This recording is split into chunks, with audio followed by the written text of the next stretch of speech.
Hey everybody, it's Mr. Greg here from the Kindergarten Smorgasbord with submissions for Smorgie Live. So we'll get started pretty quickly. Make sure first things first, you need to head over to the blog to enter the giveaway. Tonight we have several awesome prizes from several awesome sponsors. So we have 1 year subscription to ESGI. That is a $200 value. That's online one-on-one assessments. It's a fantastic tool for teachers, so make sure you get entered for that. We are giving away 6 custom-made seat sacks from Genhart Design. These are very, very, very high-quality seat sacks. They're made with denim. So you can see they're very quality. Lots of room in the pocket. I have these at my guided reading table in my classroom, and I love, love, love, love them. We have Vinyl by Dana, who is giving away a custom t-shirt, a custom bag, and a koozie. And so this is one of the shirts that she's made for me. I'm also wearing my favorite Mr. Greg shirt that she made. So she's giving away the t-shirt, the bag, and the koozie. And the Mister has started selling Scentsy. So he is giving away a warmer of your choice and a pack of scent bars of your choice from a smorgasbord of scents. And $25 to my Teachers Pay Teachers store. So head over to the blog, thekindergartensmorgasbord.com, and get entered to win those prizes. We will give those away right before 9 o'clock Eastern, 8 Central. The giveaway closes at about, I think I set it to close at 15 till. So at 8:45 or 9:45, the giveaway will end. So head over there and get entered. If you have questions, you can ask those in the chat, and the Mister will let me know. And we, I think, are ready to get started with questions. Yeah, just one other housekeeping item. Be sure that you understand when you go to enter for the drawing that you only have to enter once. Right. And that enters you for the drawing for all of the prizes. So you don't have to enter multiple times. I think the raffle copter makes it look like you're only entering for one, but you're actually entering for all of the prizes. So just enter once and you are entered for all of the prizes, and we'll give those away at the very end. All right, guys. So let's get started with some questions. Nothing has come in yet. So all right, so tonight is open. It's an open forum. You can talk about anything you want to talk about, ask any questions you want to ask. Not only will Greg answer them on video, but we'd like for you guys to chat as well in the chat room and have discussions of your own. So I'll get started. One of the questions I get asked a lot is how I run my centers.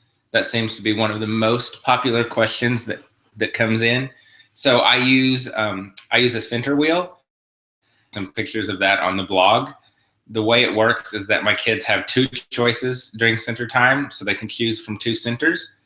And within those 2 centers, there are a multitude of choices of activities for them to do. So they're free to move between those 2 center choices. And once they're in one of their centers, they can pick from any of those choices and work on those activities. The way I run my centers, I give up a lot of control. The kids have a tremendous amount of control and choice of their centers, which empowers them and gives them buy-in, which helps their engagement. So it cuts down on a lot of behaviors. So they feel like they're in control. So they're really, buying into what they're doing. And I do not rotate during center time. So they're free to move between those 2 center choices. And of course, within those 2 choices, there are multitudes of other choices and activities for them to do. So they have plenty to do for the entire 45 minutes to an hour of center time that we usually have, but we don't clean up and transition to new centers. I found that no matter how quickly we cleaned up and no matter how quickly we transitioned, we were losing a lot of instructional time. So we don't transition. They stay in their 2 centers for the entire time, and they're free to do the activities in those centers as they choose. All right, we've got some questions going now. Lisa says that her school is going through an incredibly stressful time. and wants to know if you have any recommendations for helping staff morale. She says that the kids are also starting to react to the stress. I think that it's so hard, and I know teaching is so hard, and sometimes the politics and the stuff that happens with teaching and the stuff of teaching can be so stressful. It's a stressful job anyway, but when you pile on the stress and negativity and the toxicity, it makes it sometimes almost unbearable. But remember this, we're there for those kids every day. We go in every day, we're there for one reason, and that's to teach the kids in our classroom. I always tell people, find one positive every single day that you can focus on. When I was at a school that wasn't as happy and cheerful and supportive as I would like it have been, my coping mechanism, besides my amazing team, was finding one positive in every day and focus on that.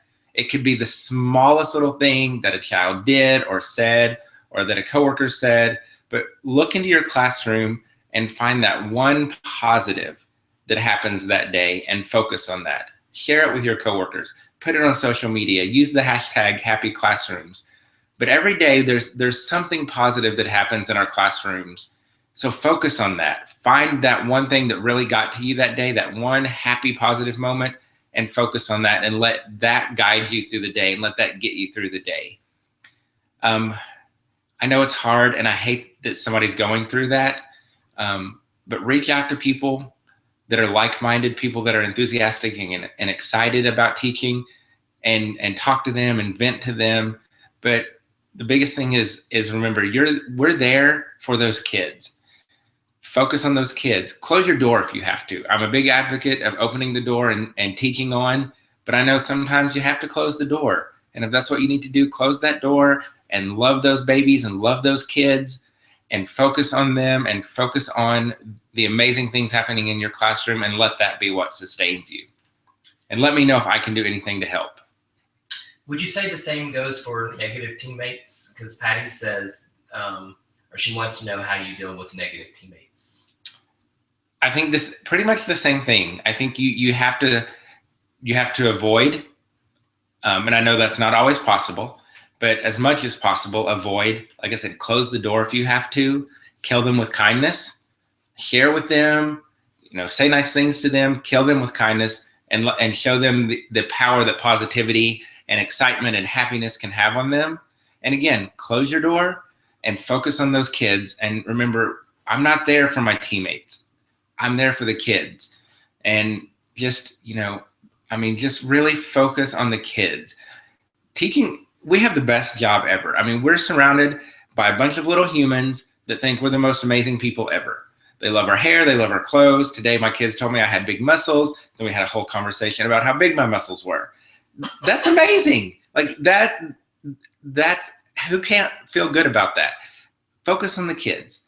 I know it's hard, and I know sometimes the adults in education make it kind of crappy, but remember, we're not there for the grown-ups. We're there for the kids. So surround yourself with those kids, love those kids, teach those kids, and let those kids sustain you. Even if it's negative teammates, go play with the kids for a while. That will help.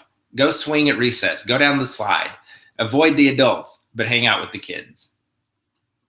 Do you use Bob's books in your classroom? I have used Bob books, and I have a few Bob books in my classroom. I use them during guided reading quite a bit, and the kids like to read them during centers when they're in the library, a read to self center. So the kids really love them, and I think they're great books. They come in different levels. They're phenomenal books. So Anjanette says that her students just completed ABC boot camp. Awesome. After they graduate, what do you move on to next? Word families? We just started word families this week. So what I do every morning, we do our letter sound chart. So every single day we're reviewing the letters and sounds. So we don't introduce them and do the boot camp and then, sorry, no more letters and sounds, we're done, goodbye. We practice them every morning, 1 to 2 minutes with the letter sound chart. Basically what they're saying is they're gonna say A, apple, A, B, bounce, buh. So they're hearing the sound, they're saying the sound, they're saying the letter. So every day we're reviewing and practicing. Then we also have a couple of songs that we sing every morning. We sing Alfredy by Dr. Jean and Letter Rap by Harry Kindergarten, or some days it's What Do the Letters Say on YouTube. So we've got songs that are reinforcing the letters and sounds. We're doing the letter sound chart. So we're still working on those letters and sounds. Just in a quick review, we work on them in centers and small groups also, but now we're doing word families. And I've also started working on blending CVC words. So we'll do it whole group. We'll practice the blending whole group, but our big focus right now is on word families. And we started the at family yesterday, and tremendous how well my stashes were able to read those at words and blend those words. And then today, the second day working on those at words, they were reading those words. So having those sounds that 26 days, 26 letters and sounds of ABC Boot Camp, already making a tremendous impact on our reading. So boot camp, then word families. Laura says that she watched your videos on centers, and she's still not sure how you come up with 9 tubs of 4 colors each, equaling 36 tubs. How do you come up with so many activities? Well, I make them all. So those are all things that I've created. But some of it will be like magnetic letters, so matching magnetic letters. Some of it might be simple things like I've put pictures in plastic eggs, and they've had to pull out the picture and write the word or identify the sound. But most of the things in the tubs are my creations that I've created, whether they're the ones on TPT for sale or on my blog. There are lots of freebies. And I also try to make a lot of, hands-on stuff so they can manipulate. It's a lot, especially if you're new to kindergarten or new to centers. It's a big process, but you build up over time, and that helps a lot. And also, like, a lot of the things, like, they share. So like the pink group, when they're done with some centers, I'll just move those to the purple group. So that way it's not always 36 brand new things. It might be 3 or 4 new things in the pink group, but things have shifted from pink to purple, from purple to blue, from blue to green. So I don't have to come up with 36 new centers every few weeks. So Pinterest has lots of great ideas. On my blog, I have lots of ideas for free centers, for things that you can do very, very cheaply. And of course, on TPT, I have a ton of center creations that you can use. But it is a lot. But the more you teach and the longer you do it, you build up quite the enormous collection of stuff. So I have an ESGI question. All right. On the days that you assess your students with the ESGI, are you still pulling small groups, or do you only work one-on-one with students? It kind of depends on how long it takes to do the assessing. If like a couple weeks ago when I did my report card assessments, that took pretty much the whole time, so I didn't get to do small groups. But I still do try to pull 1 or 2 small groups, and I will pull my lower groups, or the ones who need a little bit more help. I will try to pull those, but depends. So usually on Fridays, I have to do a CFA for reading and a CFA for math. And so the CFA for reading usually will not take the whole guided reading center time. So I'm still able to see a couple of groups. And if not a couple of groups, I'll at least pull some kids one-on-one to spend some time with those kids who need a little bit more love and help. Just want to read a comment here so that you're aware of it. I think this is Holdaway. Miss Holdaway says that she used ABC Boot Camp and it was amazing. She couldn't believe how much her students progressed in 26 days. And she used the ESGI assessments before and after, and the growth was incredible. That's so awesome. I'm so glad to hear that. And the thing, like, I get a lot of people asking me about a letter a day, and there's a lot of research that supports letter a day. And there's some brain research that says learning letters in 26 days is optimal. And so what I've done now that we finished boot camp, for my 2 groups that still need a lot of help with letter recognition and sounds, in my ABC boot camp, I have the little student books that have the mini circle maps. And so we're working on those in small groups. So today we started with A, and in my small group, we came up with more words for A, for the A sound, and they were actually drawing the pictures in their little books. So that's another way that I'm continuing that boot camp and keeping that going, but I'm using it in a small group. as a very targeted intervention item. So I'm glad to hear that somebody else is having some awesome results. That makes me very happy. Do you use Writers or Readers Workshop? Both. I do not do Readers Workshop. I do Writers Workshop. We have about 45 minutes for Writers Workshop. So I'll do a quick mini lesson, about 10 minutes or so. I try not to go much longer than 10 minutes because I really want them writing as long as possible. And then the kids are writing. As they're writing, I kind of walk around for a couple of minutes and chat with them about what they're writing. That way, when they come to me for conferencing, I'll have an idea of what they're writing so I can help them with their writing. And then when they finish, they give me their writing and I start conferencing with them. If I'm busy and I can't get to them, they just go back and work in their centers while I'm conferencing. And then 2 or 3 days a week, I give volunteers an opportunity to share. So if somebody wants to share their writing from that day, they are able to get up in front of the class and share. And I use writing through the year from Deanna Jump and Dee Dee Wills as my writing curriculum. So that's what I use, and I kind of use a lot of their tips for Writers Workshop. So if you're looking for something to help with writing, highly recommend Writing Through the Year from Deanna Jump and Dee Dee Wills. Do you use your class data to create your centers, or is it for all ability groups? Do you have any tips on using centers weekly without them being repetitive? I do use my class data. So when I'm looking at the data, that's how I create my center groups. So I'll look at my ESGI data and I'll look and see, let's say I'm doing sound. So I'm looking to see, basically I put them in order from highest to lowest and kind of divide them into 4 groups. And that works pretty well. And then of course we know our kids, and we also know that just because Bob here knows all of the sounds on that assessment, he's still, it might be a little shaky.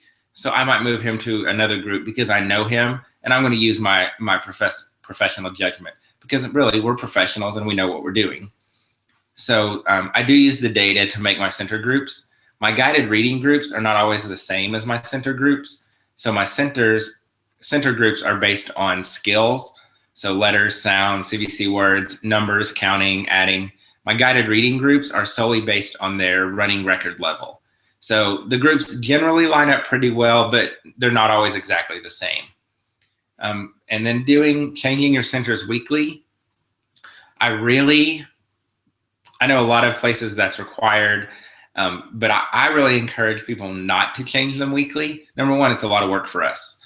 But the other thing is that if you're changing them that frequently, it can be a lot of reteaching and a lot of time spent introducing new centers. So I always try to tell people, try to go 2 weeks without changing. Maybe bring out 1 or 2 new things to keep it fresh and new, but try not to change it every week. And I know that's hard for some people, but even changing out 1 or 2 things a week makes a big difference for the kids. Bring out new manipulatives, new counters. I'm a big fan of seasonal counters, Hello Target and their seasonal erasers. And Big Lots has acrylic pumpkins and acrylic acorns. So you can use those in the fall. Smelly markers, change out, let the kids use smelly markers on the centers, and then you've made a whole new center, but you really didn't do anything but throw in a smelly marker.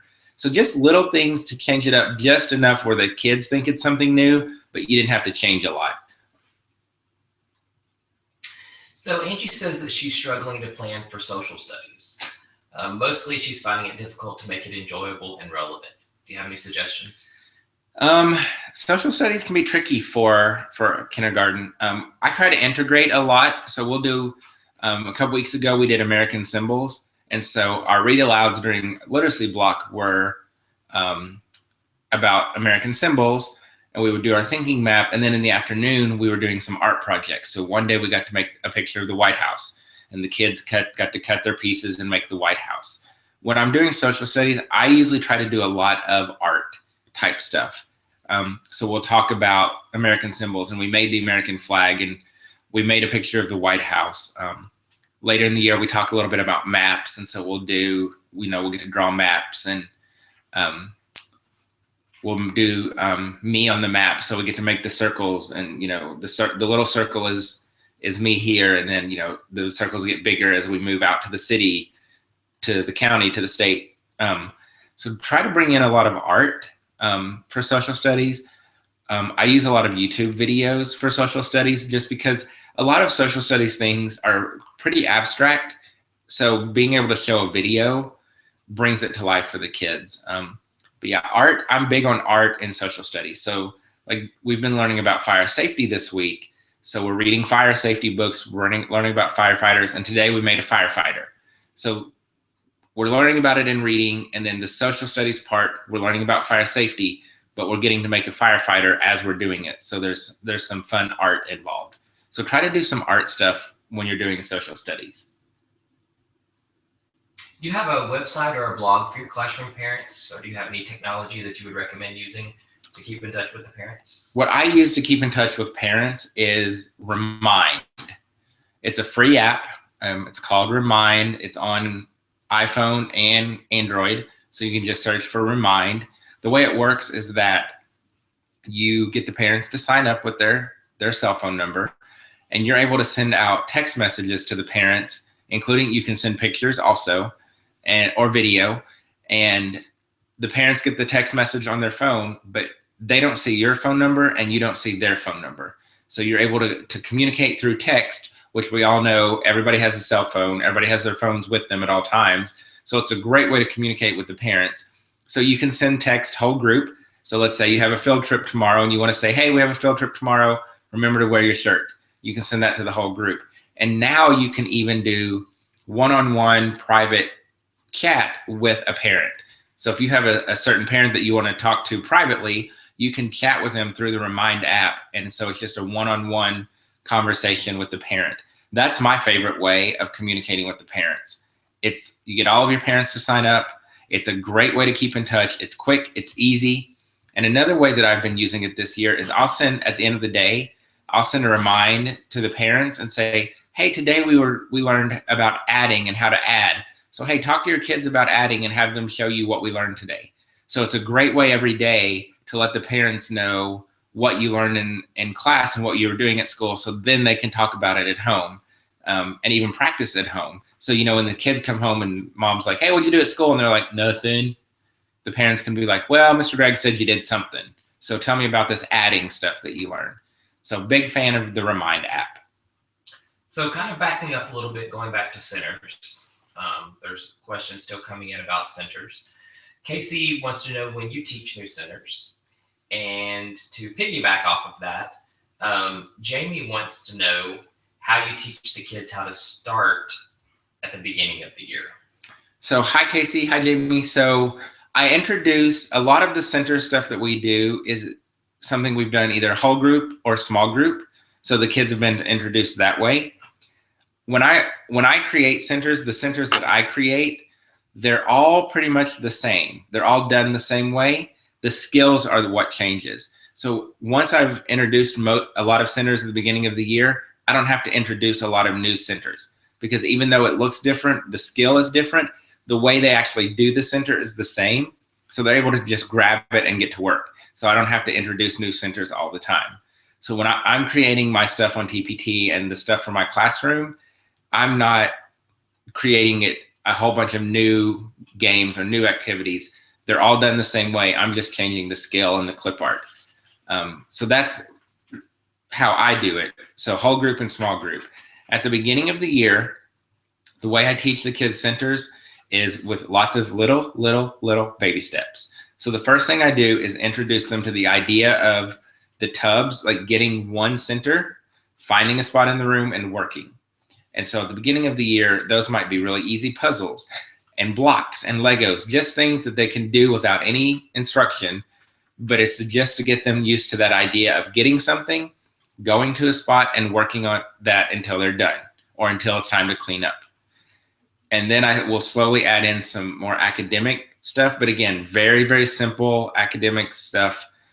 So then we're getting used to doing the centers and using a recording sheet. And then once we've got the hang of that after a couple of weeks, then I'll introduce Write the Room. And so once we get the hang of that, I'll introduce computers. Write the room and computers usually happen at about the same time.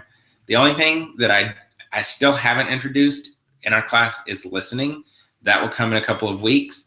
The library center is pretty easy, so that one we get introduced to first. But start very, very basic. Get something, get an activity, get a puzzle, get some blocks, sit in a spot and work on it. Oh, the cleanup song's on, time to clean up.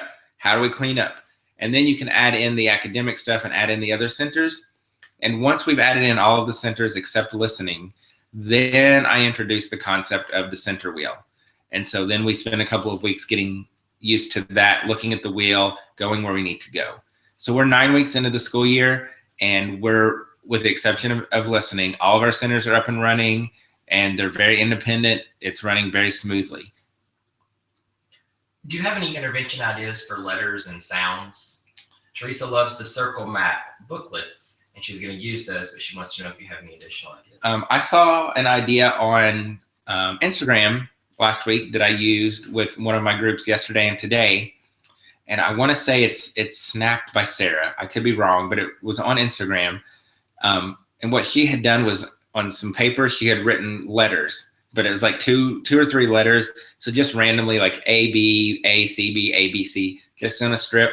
The kids were wearing little witch fingers, and they were just pointing and reading the letters. So that's a good one. I did it yesterday and today, and the kids loved it. Something else, a couple of weeks ago, I did a blog post about a letter tracing book. So that's something I use a lot, especially with my kids who don't know hardly any letters. There's a video on my blog on the post, and you can get a free copy of my letter tracing book. But really all they do is they sit down and they trace the uppercase letter, and as they're tracing, they name the letter. So A, and they do the lowercase letter, A, and then what letter? A, then we move on to B. So I'll spend 3 or 4 minutes with, one-on-one going through that letter tracing book. And that is one of the best interventions that I've used. It makes a tremendous impact. And that came from Jan Richardson's guided reading book. So I like the pointing to the random number or random letters. I like the letter tracing book. And sometimes I would just sit down with the kids and we will just go through flashcards and name letters. We get them all done. We'll do it again.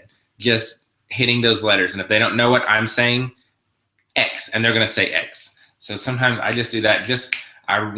Hitting those letters as much as possible. It's almost 8:30 Central Time.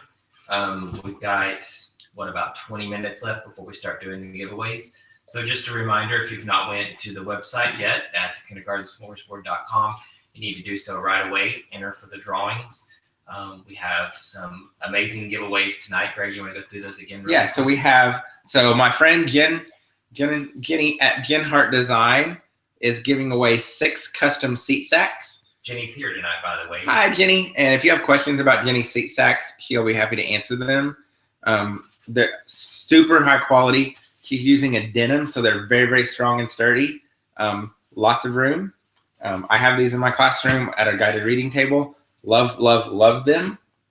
My friend Dana at Vinyl by Dana is doing a custom t-shirt, custom bag, and koozie. So Dana makes a lot of shirts for us because we love Dana. She can make anything you want on a shirt. She can do it. She's phenomenal. The Mister is giving away some Scentsy products. So you get to pick a warmer and a pack of scent bars of your choice from 3 packs of scent bars. Oh, 3 packs of scent bars. Well, there you go. From a smorgasbord of scents, and 1 year subscription to ESGI, which is a $200 value, and $25 to my TPT store. So lots of good prizes to give away. So head over to the blog, thekindergartensmorgasbord.com, and enter on the raffle copter. You just have to enter once, and you're entered for all of the prizes. And you have to be present in the chat to win. All right, getting back to some questions. Cherish wants to know what type of behavior system you use in your classroom. I know some people are going to throw things at me, and that's okay. But I use the clip chart. I know a lot of people are against it. I use it. I like the visual. The kids like the visual. It's very motivating for my kids. They want to get on top of the chart. They want to get off the chart because they want to earn those pencils. They want to be able to put their clip on me. So I use the clip chart. So it's very fluid, and I like that. I like that they start in the middle, and I like that they can go up and down all day. The clip chart it's in the back of the room, so it's not on, it's not out in the middle of the room for everybody to see. I don't make a big spectacle of clipping up and down. If somebody needs to clip up or down, I'll whisper to them, hey, you need to move your clip up, or hey, you need to move your clip down. And luckily this year, I've not had anybody go home below a green. So it's been very motivating for my kids. We're also a responsive classroom school, so we use responsive classroom strategies. And also I'm a big fan of whole brain teaching. So we have 5 rules. So follow directions quickly, raise your hand to speak, raise your hand to get up, make smart choices, and keep your dear teacher happy. So those are our 5 rules. And then I use the clip chart. Have you ever done, or is there a chance that you'll do any how-to videos on creating cute activities? Allison says that she wants to get some ideas like how you created one of your TBD things. Actually, thinks that would be helpful for those that aren't technically challenged. Actually, on the YouTube channel, there is a how-to video of how I use PowerPoint to create my stuff. So there is a how-to video, so you can go in there and watch it. It really is simple. It's I create a table, and then I insert the clip art, and whatever the word or the skill is, I'll type that in. But there is a how-to video on my YouTube channel, so you can see how I do it, and I kind of walk you through the process. It's really easy. It's time consuming. It takes lots of time. It's a lot of work, but it's really easy. So you can definitely find that how-to video.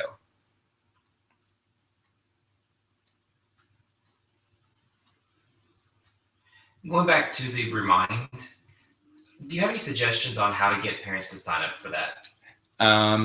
Couple of things.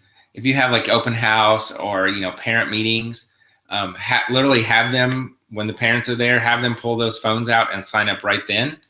You can also go in and enter the parents' cell phone numbers yourself, and Remind will send them a text invite to sign up.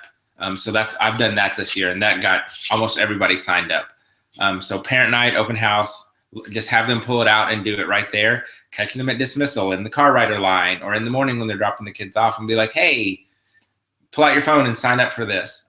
But I kind of like the idea that you can enter their phone numbers and it will send them an invite that way. That's been very effective for me. That's a great idea. Yeah.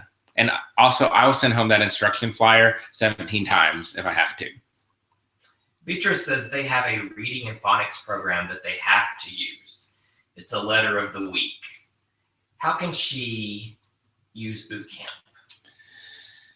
You could use boot camp. You could just do the activities weekly instead of doing it in 26 days. Like, you can do the circle maps. You could just use them either as an introduction to the letter and sound that week or as the review on Friday.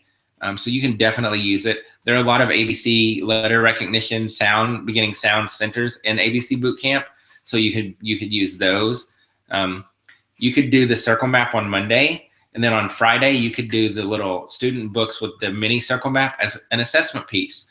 So on Monday, you're doing the whole group circle map to introduce the letter and sound.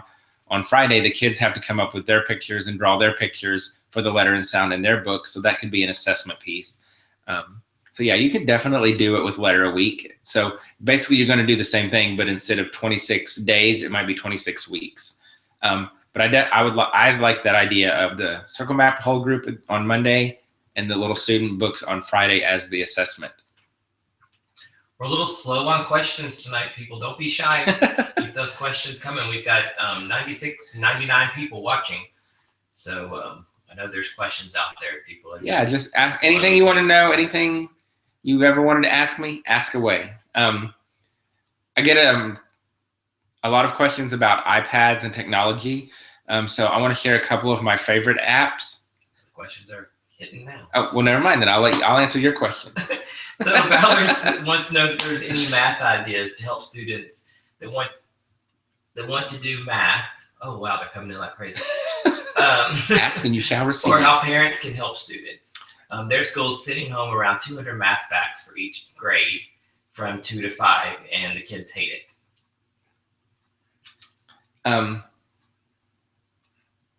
So ideas to help students want to do math. So how to get them to want to do math? I think we have to make it fun. We have to make it engaging. We have to make it hands-on. Bring in some technology. We all know the kids love technology. So maybe instead of sending home 200 math facts, what if you sent home 50, but you also sent home a list of websites and apps that the kids could go on and practice. So then, and the parents could use it, let's finish your math facts and we're gonna practice adding on this app. So that's a good way to do it. But yeah, that seems like a lot, 200 math facts. And the thing is we have to be careful of that because like you said, the kids don't want to do it. And so now we've made them hate math and that just makes our jobs harder. But I would send home a list of apps and websites, free apps and websites, so they can practice math at home and not necessarily have to do so many math facts. So you do a lot with food. A lot with food. Foodie Fun Friday. Do you have a year plan of food projects? I do. Somewhere on the blog and on the Facebook page, and we can repost the link tonight after we get off of the live broadcast. But we have a big picture, so we've planned for the whole year, and in that plan, we've planned every Foodie Fun Friday snack for the year. So it's I do have that, so we'll get that reposted tonight. But the kids love Foodie Fun Friday, and they talk about it all week about what it might be, what are we going to do, and that's another great way to bring in science is through Foodie Fun Friday. So recipes and how much, and I use that for a lot of our science standards. So, sorry, let me get back up here. There's so many questions that come in now. I've kind of lost my place. You're right. Yeah, asking you shall receive.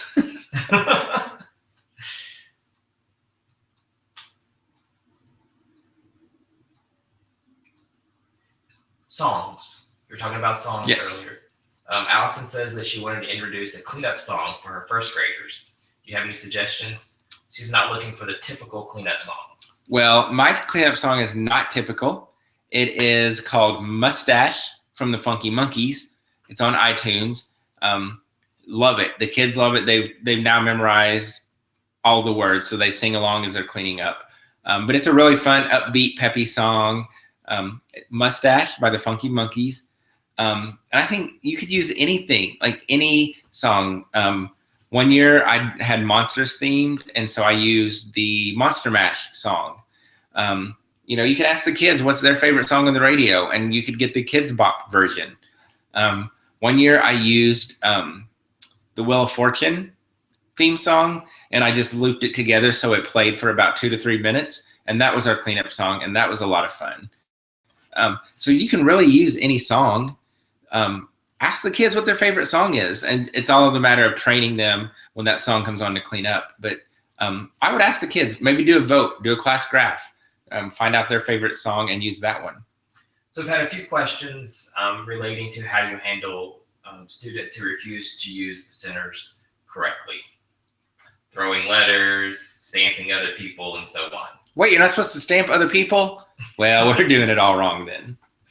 So what are your recommendations? So here's what I do. So it's a lot of expectations, a lot of training, but even with the best trained class and the highest expectations, we all know they're going to stamp each other. So the way I do it is you get one warning. So I'll say, hey, stop stamping your friends, stop eating the stamps, don't lick the stamp pad, get back to work. And if I have to come to you again because you're still not doing it right, you have to clean up your center. You get a piece of paper and a pencil, and you have to sit in front of the word wall and write sight words. So you don't get to have the fun center anymore, but you're still going to be learning and doing some academics because you're writing your sight words. So you're still learning, you're still working, but you ain't having any fun. So that's how I do it in reading. In math, it's the same way, but instead of writing sight words, we're writing numbers. So right now we're writing numbers to 20. Later in the year, you have to write your numbers to 100. So your choice is you can do the center and you can do it right, and you can have a lot of fun doing it, or you can sit down with a paper and pencil and write words or write numbers. So it's up to you. Do you want to have fun and get to stamp or get to build words, or do you want to write words and numbers? And that's been a very, very, very effective strategy. couple of times of that, and they're pretty good for a while. ESGI question. Can you email ESGI flashcards? You can, because you can download them as a PDF file. So you would just download the PDF file onto your computer and send it as an attachment in the email. Great. All right, well, here's the first question. Never had this question before. That makes me nervous. It's actually for both of us. Uh-oh. Not related to school. Uh-oh. We want to know what other things we like to do. What do we love? We love our dogs, so we spend a lot of time playing with the doodles.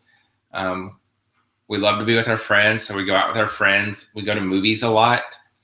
Especially this time of year, we love the scary movies. Yeah, we're big scary movie fans, so we'll see a lot of scary movies. We like to just go to dinner with each other and just, hang out. We like to sit outside. We just like to be together. We're pretty low maintenance people. We are. Spend a lot of time with our friends. One thing I'm really looking forward to is doing some traveling coming up. Yeah. Just paid off our debt. Woohoo! Super happy about that. Yay! So now that is gone, I'm looking forward to doing a little traveling. We like concerts. I'm not a big music person. The Mister is, but we'll do a lot of concerts. We just saw Janet Jackson a couple of weeks ago. We are going to Madonna in January. What was that face for? We won't talk about those tickets, but we're literally sitting right next to the runway. So the runway comes out into the audience, and we're literally sitting right next to it. So the Mister will be able to reach out and touch Madonna. I just want to touch her fishnets. That's all. I promise not to grab. I just want to touch them, so I can always say I touched Madonna's fishnets. Yeah. That's what I want. So we just like to be together. We love the dogs. Like, those are our babies. So we like to take them on walks and just to be with them. We're very content being at home, watching a movie or watching TV and just hanging out. We're low maintenance. We do watch The Walking Dead. The Walking Dead. Like The Walking Dead. We love The Walking Dead. Our guilty pleasure is that we watch all of the Real Housewives. We are huge Real Housewives fans. So that's our guilty pleasure. So if you ever want to talk Real Housewives, let us know. Yeah, and that goes for any of them. Atlanta, all Orange of them. County, all of them. New Jersey, New York. I can't believe they haven't done a Real Housewives of Chicago. Yeah, I know. I don't know why they tried to do one of Nashville, but it didn't go so well. It wasn't a Real House. It wasn't done by Bravo. It was done by somebody else. Someone else. But hey, we have Nashville, the show. We do have Nashville, the show. A lot of people think that that's reality, and it's not. No, it's not that glamorous. Nashville's a great place. We love it, but it's not that glamorous. People are really interested in our personal lives. Lots of questions coming in about that. People are loving it. I want to know if we have any thoughts on starting a family like little Smorgies. We do have thoughts on that. Yeah. Yep. We're hoping for it. We'll talk about that another day. Yep. Someday. Hopefully soon.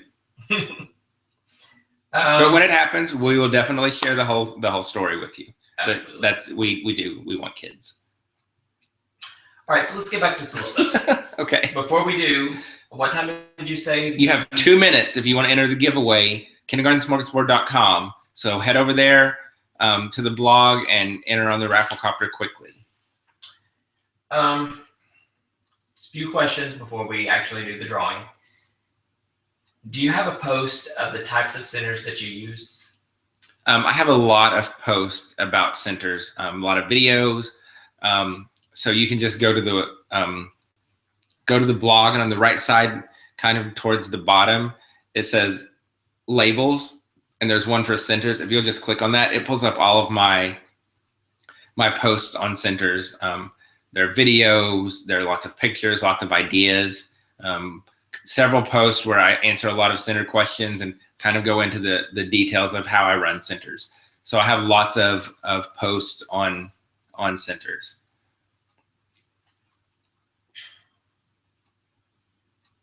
Sorry, let me get back up to the school questions. I have all the personal questions here.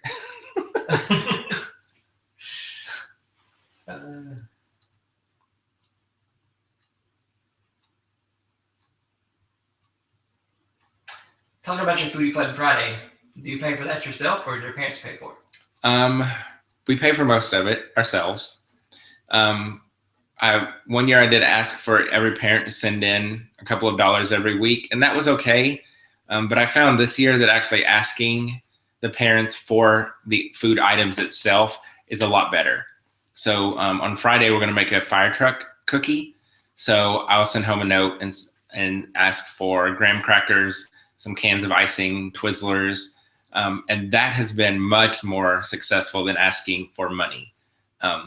So I'll send home a note, and then on Thursday, whatever I don't have or if I need more of, I'll go out and pick up those last few items. But ask the parents for specific food items that you need for that Foodie Fun Friday. Makes a big difference.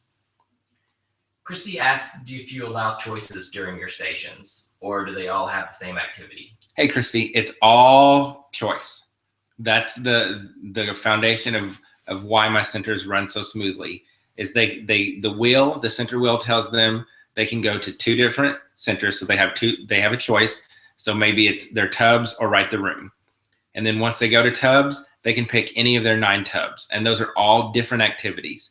And at Write the Room, right now we have 4 different Write the Room choices, so they can pick any of those. So they have lots and lots of choice and freedom. And that's the key, is if we want to have control of our classroom, are you ready for this? If we want control, if we want to have good control and good classroom management, we have to give up control and give it to the kids. We have to give them the choice and empower them. That gives them the excitement and the buy-in. It cuts down on the behavior. So lots and lots and lots of choices in the centers.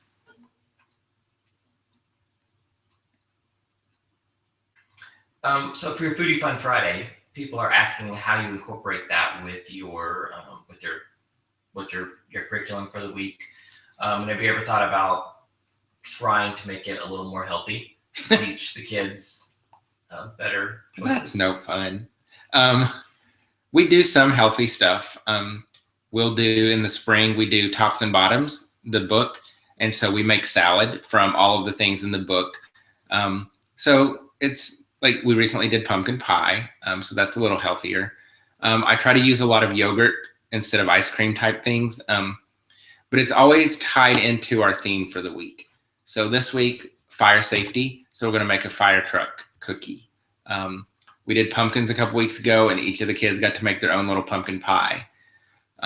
We did the Tops and Bottoms. We make Tops and Bottoms salad. Trying to think of some others that we've done. We do friendship salad at the beginning of the year. So it's a fruit salad, and we talk about all the different pieces in a classroom. So the Foodie Fun Friday, the snack, is always tied into the theme for that week. Does it meet your standards? I can tie it to science standards. Can very easily be tied to writing standards. You'd have the kids writing about what they're doing. There could be some math standards with measuring and those types of things. So there are ways that it easily meets a lot of standards. Speaking and listening standards, following directions, that's a great way to meet those standards. So yes, it meets standards. Everything meets a standard. So where are you going to be doing some professional development? Got people wanting you to come to Florida, to Maine, to Ohio, to California. We can make it happen. So if you're really interested in that, email us and we can see what we can get to happen. In January, I'll be in Texas. In March, I will be in Chicago at the Illinois ASCD conference. Next year, so a year from now, in 2016, I'm doing the keynote at the Wisconsin Kindergarten Conference and the keynote at the North Dakota Kindergarten Conference. But those are a year. Actually just asked if you'd ever heard of the Wisconsin Kindergarten Conference. So I'll be there not this year, but next year. So those are the ones that I have coming up as of now, and that can change. But if you're seriously, if you're interested, send us an email and we can talk about it and make it happen. Oh man, this lady said they had to send home their gingerbread men because the principals wouldn't let them eat it in class. That's so sad. I would have been so sad as a kid. That stuff just makes me so angry. Like, it's okay that they eat a cookie, and it's okay that they get to have fun and make messes. It's kindergarten, and it's first grade, and they're kids, and they're supposed to have fun and eat junk and get dirty and get messy. And guess what? They don't always have to be meeting a standard. There's more to school and more to education than meeting a standard. We're learning life lessons and sharing and friendship and communicating. And guess what? If we want to eat a gingerbread man cookie, that's okay. That just makes me so mad. I think that touched a nerve, didn't it? Not everything has to be a standard. So Shayna, the one that said that, she agrees. Amen, she says. Preach. All right, so we need to get started with our drawings because we have multiple things we're giving away tonight. So which one are we going to do first? Let me get there. Hold on just a second.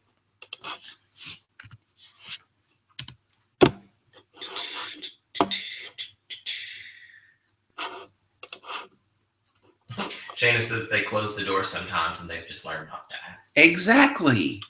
I mean, come on. We fry donuts at the end of the year for one of our Foodie Fun Fridays, where they let us bring in a hot plate with hot grease and fry donuts, and then the kids get to eat their donuts. So I think eating a gingerbread man cookie is okay. But you don't let the kids around. Well, no, the kids, no, right? The kids aren't frying the donuts. The kids get to fry their own donuts. No, the kids, we do it in the hallway, and the kids are sitting out there watching, but they're at a safe distance. And we literally set the table up right next to the fire extinguisher and open the fire extinguisher door. So in the event of an emergency, we're prepared. The zipper hat and the underwear hats. Those were I made those. The rest of those hats were from the rest of the hats came from Simply Kinder on TPT. But if you want the zipper hat and the underwear hat, shoot me an email and I can send you those easily. All right, so let's give away. Let's just go in the order that they are on the screen. Art design. All right, so the 6, maybe. Come on, Rafflecopter, you can do it. It's slowly picking a winner. So you'll get 6 custom-made seat sacks from Art Design, and we'll put you in touch with Jenny, and so she'll go over your options with you and your choices, so you can come up with your seat sacks. And it's not picking a winner. What's it doing? It's just giving me the spinny wheel. Oh, well. Well, while it's thinking, I'm seeing these people saying stuff like their schools have policy for no food, no homemade food. They all have to be store-bought. I mean, wow, what is our country coming to that you have to do that now? Yeah. That just blows my mind. I remember when I was in school, we always had all kinds of homemade stuff. Bake sales, I mean, everything. And it was fun. Yeah. I mean, and I hear that a lot. I hear a lot of people who say that they can't do food, or, they're not allowed to do anything that's not healthy. And I mean, I get it to an extent. And I also get, we have to be very careful of allergies. I get that. But yeah, I mean, we can't take all of the fun out of the classrooms. And I know I'm preaching to the choir, but I wish principals were watching and administrators, because the more fun the kids are having, the more they're learning. And the more fun they have, the more excited they are. They want to be at school, and that cuts down on behavior. So why can't we eat some cookies and make some cookies and have some fun? I don't know. I'm sure it probably makes some people mad out there. I'm sure there's some people that agree with that, because I get that there's a reason behind it. But, when I was in school, I'm 37. So I'm sure hopefully there's others out there that are close to my age. But never heard about kids having allergies. Nobody ever died in my school from eating something that someone brought. I mean, all these allergies now that kids have developed, where the heck is that coming from? Is that because we're afraid to feed them the food, afraid to get them dirty? I don't know. It blows my mind. I think like cooking is such a, like, it's such a great life experience. Like, and I don't know, and that's why I do it every Friday. It's such a great experience, and it's a great bonding experience. It's great for classroom building that classroom community. But we really do need to be able to bring that fun stuff back into our classrooms. The more we have fun, the more they're going to learn. All right. Did it work? It's finally cooperating. Okay, so we can get off our soapbox now. The winner of the 6 custom seat sacks from Genhart Design is Cindy Murray. Cindy Murray, if you are in the chat, say something to the mister so we know you're here. Cindy Murray, congratulations. You win your 6 seat sacks. Is that Murray? AY. And your email address, Cindy, is murrayc at.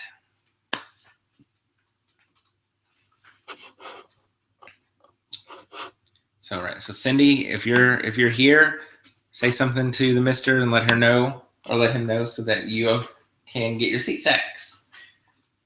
And so Genhart Design, how can you get to her website? It's on Teachers Pay Teachers. It's on Teachers Pay Teachers. Yeah, you can just search for Genhart Design on TPT.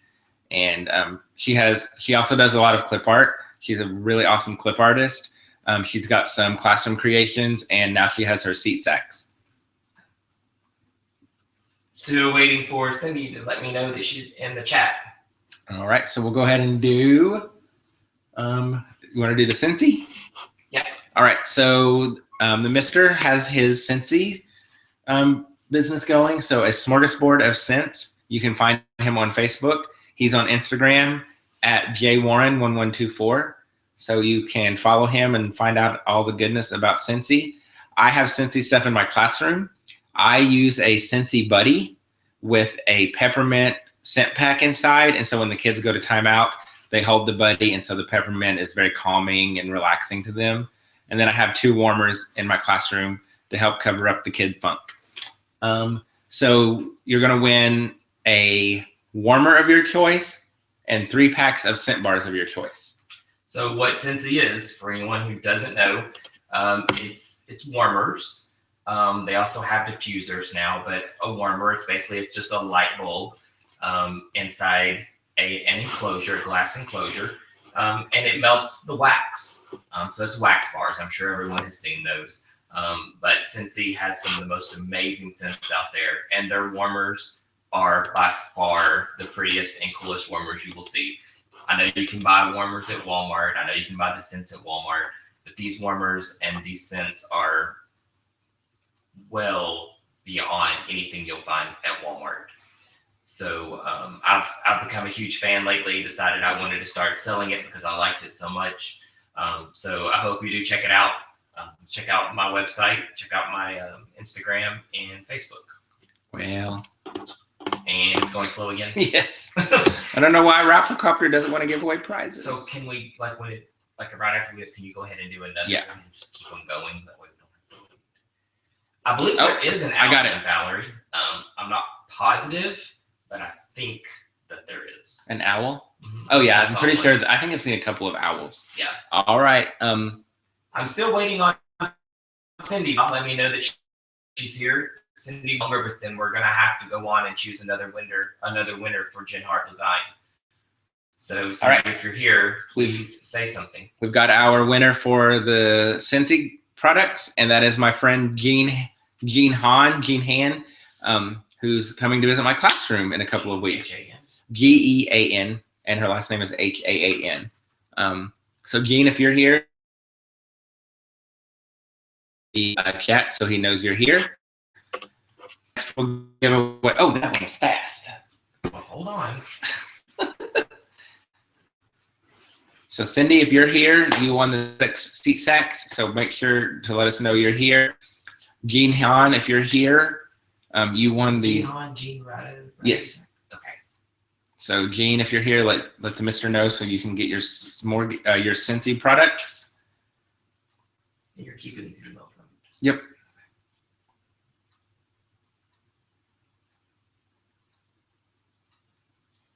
Okay.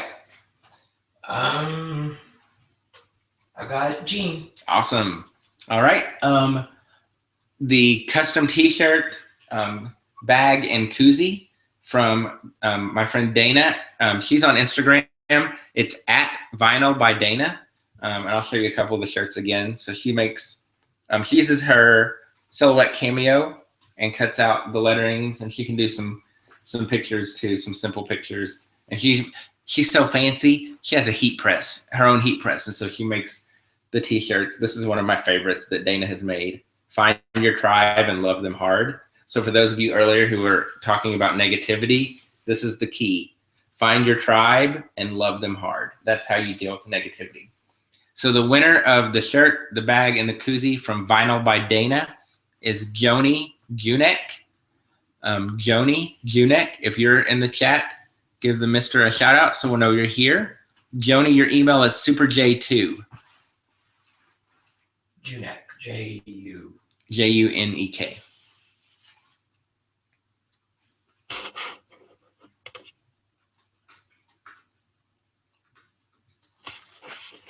Yep, Joni's here. All right, congratulations, Joni. Next, we have ESGI. So that's the online assessment tool. So you do one-on-one assessments with your kids. It generates instant data. It generates letters to go home, personalized flashcards. It makes assessing so much easier. I use it in my classroom and I swear by it. It saves so much time. It's so easy. It's a $200 value.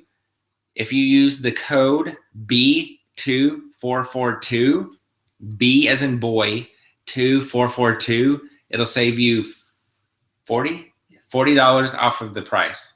And you can sign up for a 60-day free trial. You can go to my blog, click on the resources tab at the top, and you'll see ESGI. Just click on that and sign up for your 60-day free trial to try it out. Once you try it during that free trial, you'll not want to give it up. So that code is B2442. But sign up for the 60-day free trial. I swear by ESGI. I couldn't live without it at this point. So the winner of 1 year of ESGI is Ashley Schilling. Ashley Schilling. So if you're here, Ashley, say hello to Jason in the chat. Congratulations, Ashley.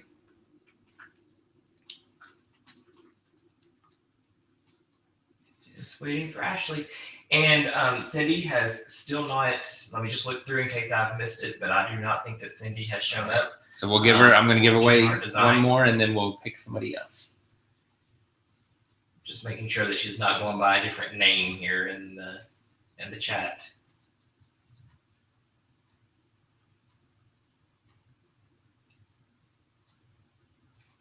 Kelly says that she's playing the role of Cindy.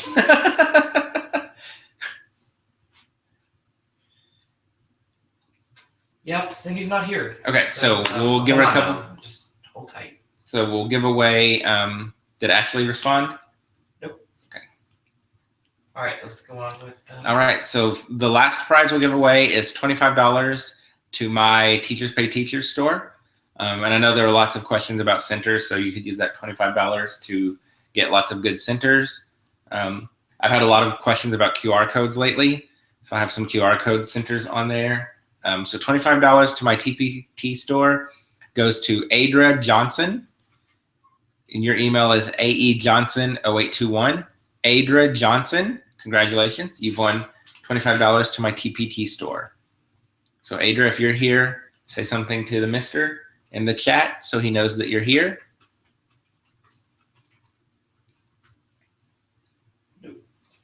So Adra and Cindy, did Ashley respond? Nope. Adra, Cindy, Ashley, where are you? You're going to lose out on your prizes. Have to let us know that you're here. You have to say something in the chat. Otherwise, we are going to redraw for all three of those. And someone else will win. All right. So let's go ahead and redraw for Jen Hart Designs because Cindy's had. All right. Sorry, Cindy. So let's pick Adra's here. Okay, there's Adra. Gotcha, Adra. Thank you, Adra. All right. So we're going to draw for 6 custom seat sacks from Jen Hart Design. And that is Tara Brown. Tara Brown, congratulations. You've won 6 custom seat sacks from Jen Hart Design. So Tara, if you're here, really fast, say something to the mister.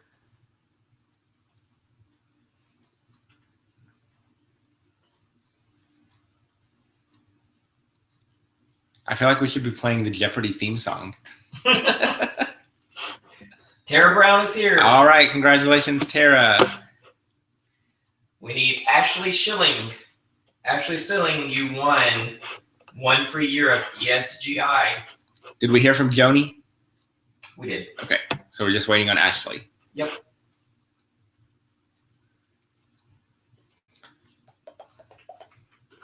Ashley Schilling is here. There's Ashley. So is that all? We're good? Mhm. That's all the prizes? Awesome. Congratulations to the winners. We'll be getting in touch with you shortly about claiming your prizes and putting you in touch with all of the right people.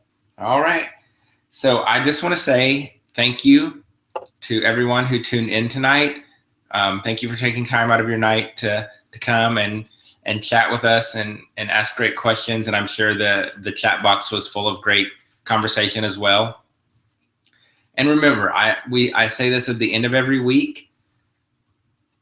This is about us. This is about teachers helping kids. At the end of the day, everything we do is about making our classrooms better for our kids.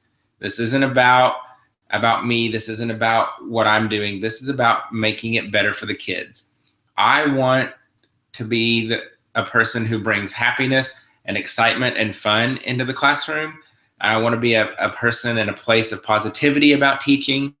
And I'm here if there's ever anything I can do to help you, if there's anything you need, if you ever have questions, email me. You have my email address. You can contact me through the blog. At the end of the day, we are all in this crazy world of teaching together. And as we heard at the beginning of the conversation, it's hard. It can be negative. It can be toxic. But we have to rise above that. We have to stick together. We have to help each other. We have to love each other. We have to support each other. We're all in this together, and we're all in this for one purpose, and that's to help our kids. It's to give them the best possible education we can give them every single day. And we can only do that if we're taking care of each other and loving each other and helping each other. And remember, we're trying to change this conversation about education. Please, please, please get on board with our mission. Hashtag happy classrooms. Post something every day on social media that's a positive from your classroom. Use the hashtag happy classrooms so we can spread the word about how amazing and how awesome teachers are, and about all the amazing, incredible things that we do in our classrooms every day, and about how amazingly brilliant all of our little babies are and how much we love them and care for them. You guys are awesome. You matter. What you're doing in your classroom is phenomenal, and you are making a tremendous impact in the lives of those kids every day. And for that, I say thank you. Keep up the good work. Keep having fun. Keep eating the cookies. And if you need anything, you know where to find me. I hope you all have a good night, and we will see you next month for the next Submissions for Smorgie Live. Thanks, guys. Bye. Bye.